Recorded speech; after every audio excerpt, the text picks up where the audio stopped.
So let's talk acting events. There are a couple of acting events that you can try. First of all, there's dramatic interpretation, there's humorous interpretation, and there's also duo interpretation, also called duo or sometimes called dual for some reason. I have no idea why. These events are similar in their structure and their rules.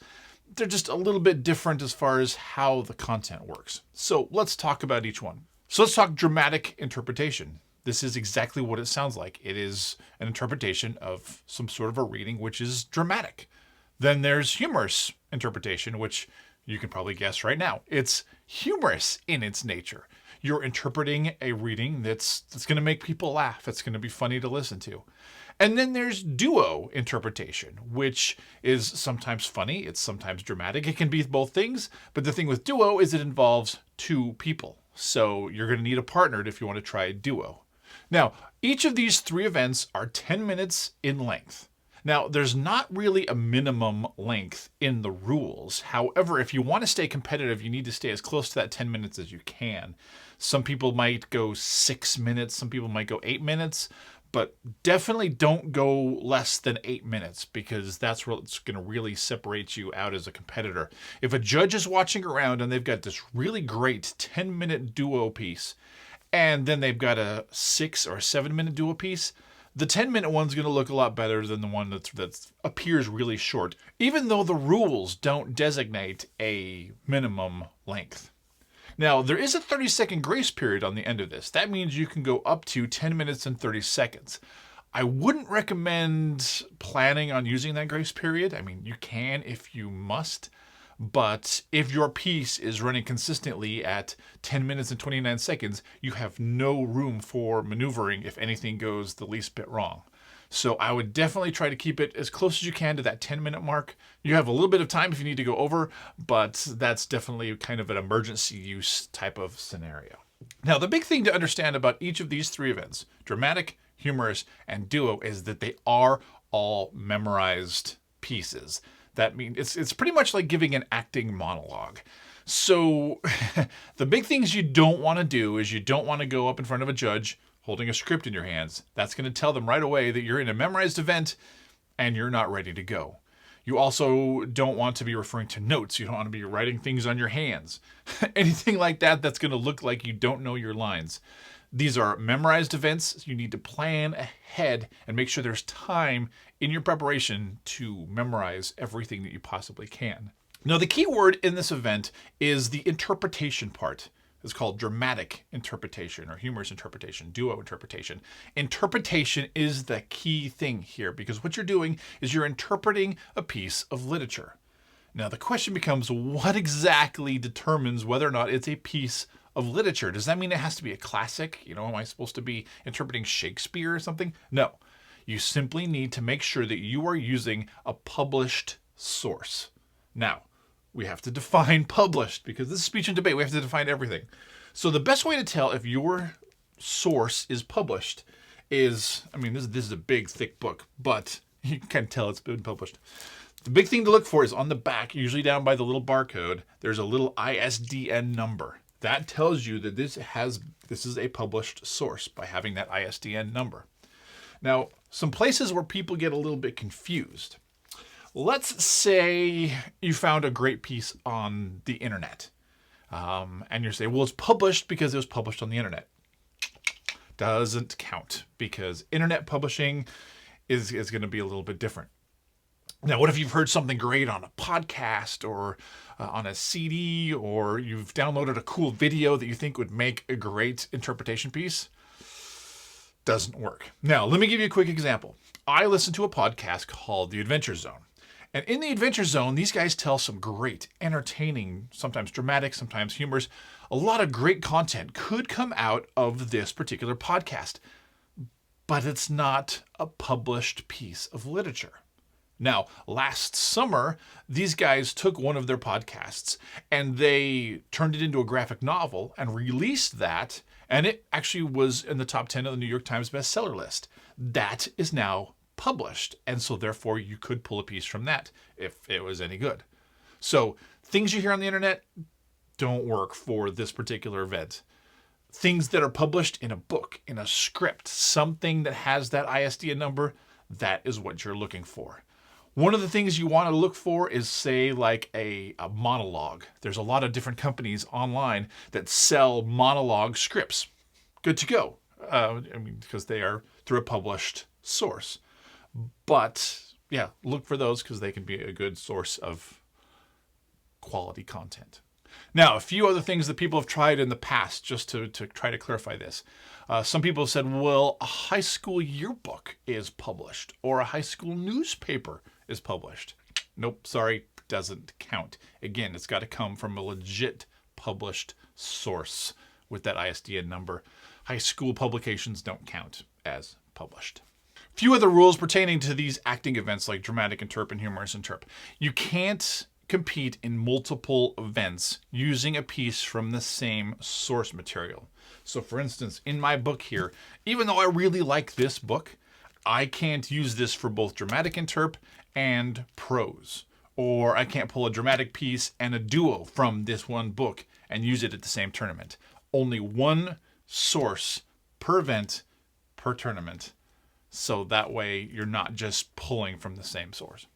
Also, no physical props or costumes can be allowed in these events. You can't, if you're doing a piece and you have a walking stick, no, that doesn't work. Or any kind of prop.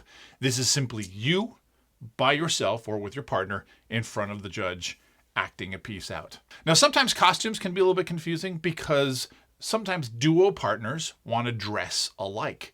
And that's totally fine as long as there's nothing in the outfits that they're wearing that could be interpreted as a costume. If it's somehow relating to their piece, that might not be allowed. But as far as just looking like, that's totally fine as long as it doesn't border into costumes, because costumes, not allowed. Now, a lot of times people have questions about eyeline, meaning where do I look when I'm performing this piece?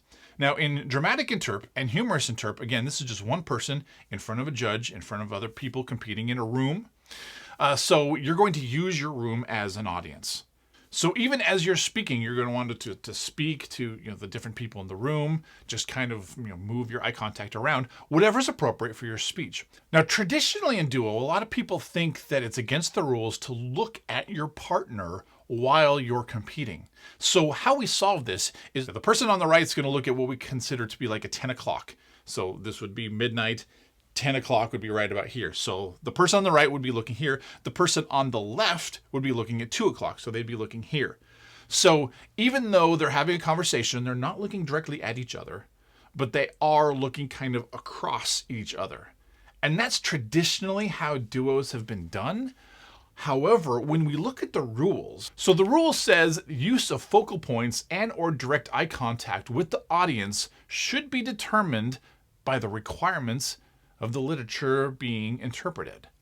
So that gets a little bit confusing because you're going to have to look at your piece and say, what's appropriate for the piece that I have? Where should I be looking for that piece? But here's the thing that as a judge or as a coach that's working with judges is going to recommend here.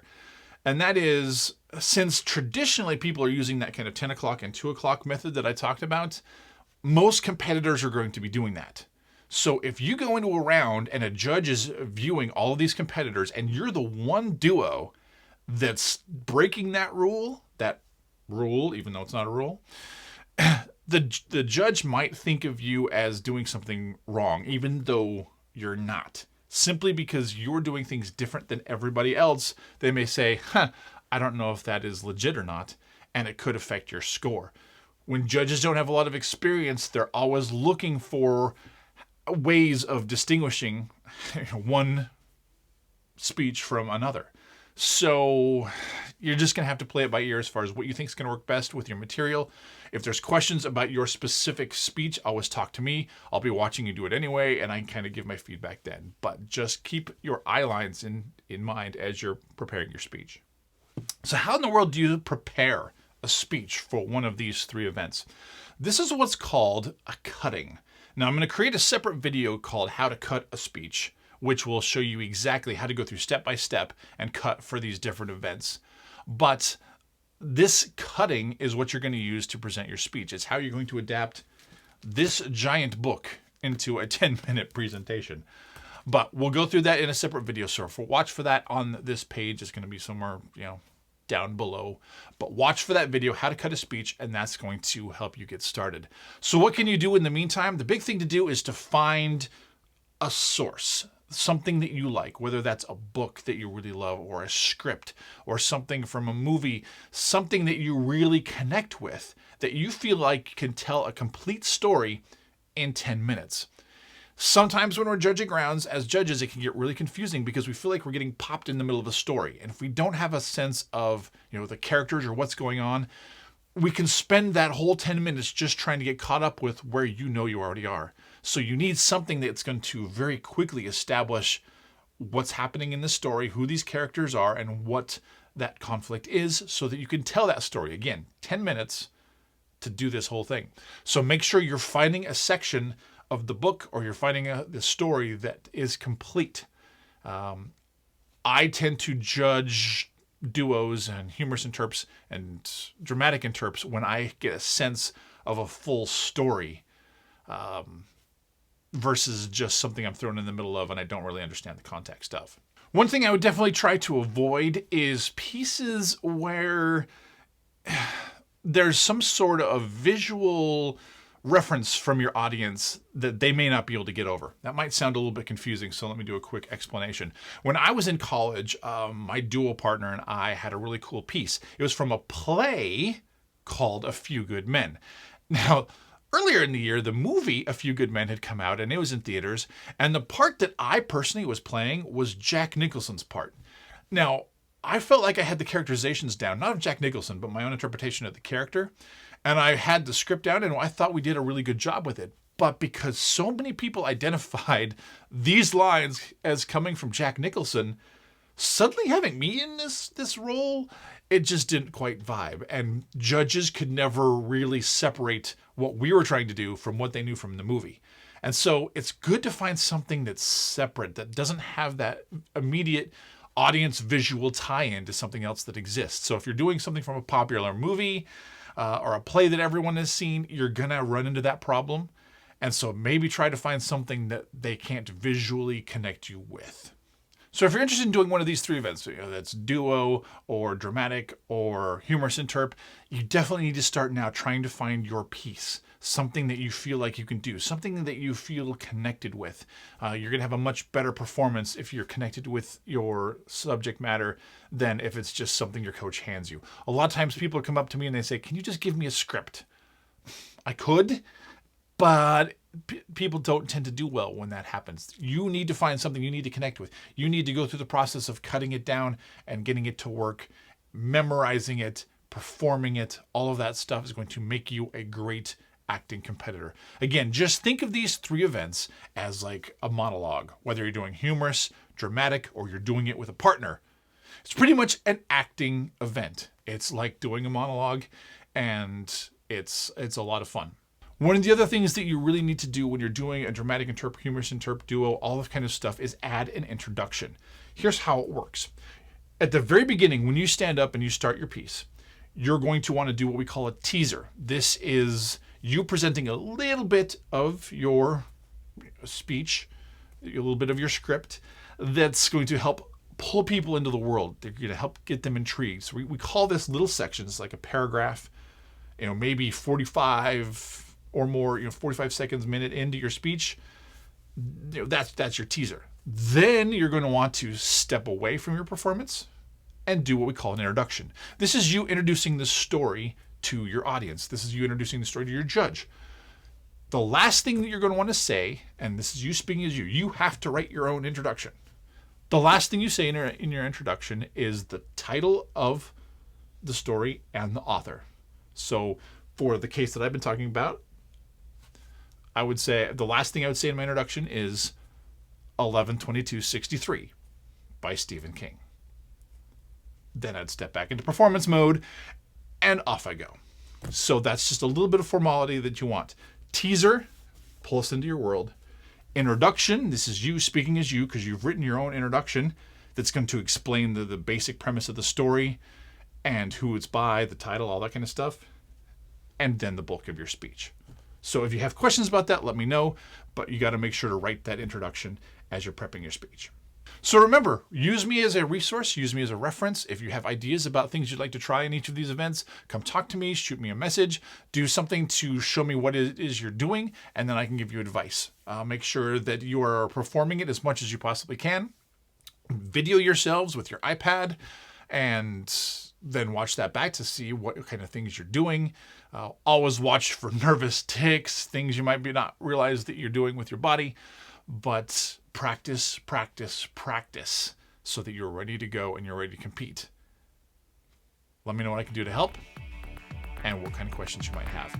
And that's Dramatic Interp, Humorous Interp, and Duo.